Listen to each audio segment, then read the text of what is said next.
I'm attending this conference where Phillipcapital has organized some meetings for me with various investors.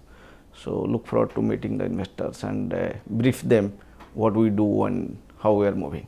So what are the top 3 things on your mind that you would like to communicate to the investors who are attending this conference? We are, unlike most Indian companies, Indian cable companies, we are on a B2C model with complete control over our last mile network.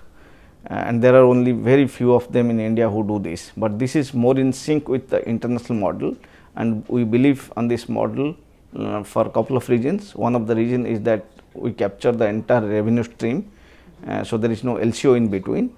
The other one is, since we build our own network, the network is of very good quality, which is also capable of providing broadband services. So this is at a business model level. Coming back to what we have done, we are now a regional operator operating out of 6 states in India, and with a major play in 4 states, that's Odisha, Andhra Pradesh, Telangana and Chhattisgarh, and we have a small presence in the states of Madhya Pradesh and West Bengal. And as on 31st March 2016, we have 701,000 subscribers, out of which around 10 to 11% are in the broadband play. How do you see these numbers changing over the next year or so?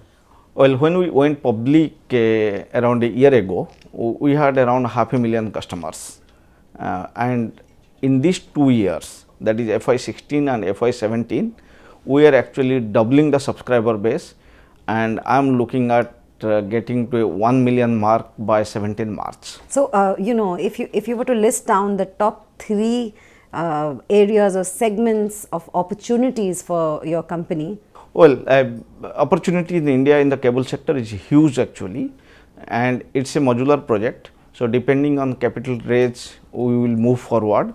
What is there in top of my mind right now is to get to 1 million subscribers by March 2017. That's number 1.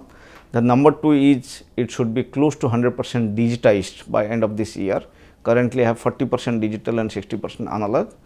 And number 3 is I increase my broadband subscriber base, which is now at 72,000, and I at least maintain the pace and try to do better. These are the 3 priorities, and immediately on achieving these 3 priorities, all this should convert to a good financials in terms of top line, EBITDA as well as bottom line. We are a profitable company, but returns parameter will obviously improve. These are my immediate priorities. All right. What then are the challenges for a company like yours? Well, the challenges is that in cable segment, there are an LCO in every neighborhood across the country, and wherever we go, we have 2 business models.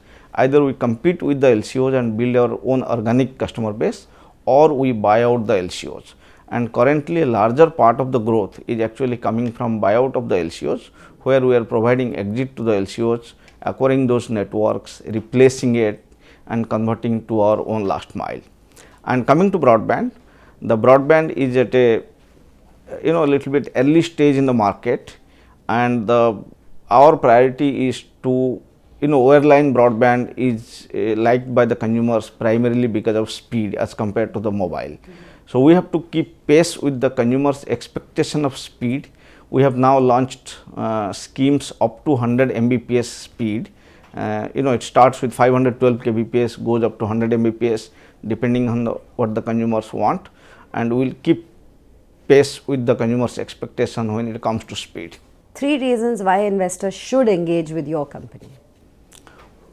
Well, there is one reason is that this is one of the very few last mile cable play.